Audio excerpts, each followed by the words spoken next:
So ஒருவேளை அம்மா பயம் கிடையாது, ஏன்னா நல்ல மார்க் வாங்க முடியுமான்ற அந்த ஒரு தயக்கம் மட்டும்தான் இருந்தது.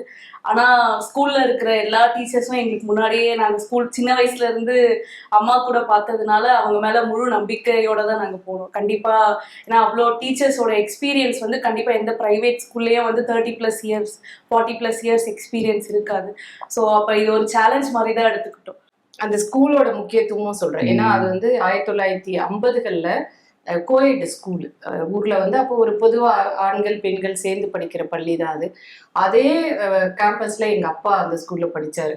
ஸோ அதுக்கப்புறம் நான் அந்த ஸ்கூலில் படித்தேன். அதே ஸ்கூலில் நான் வந்து வேலைக்கும் போனேன். ஏறக்குறைய 25 வருஷம் அங்கே தான் நான் வந்து வேலையும் செஞ்சிட்டு இருந்தேன்.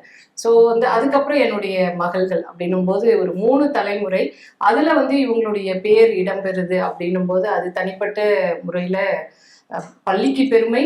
நீங்கள் சொன்ன மாதிரி அது வந்து எங்களோட குடும்பத்துக்கும் ரொம்ப ஒரு பெருமையான தருணமாக தான் இருந்தது.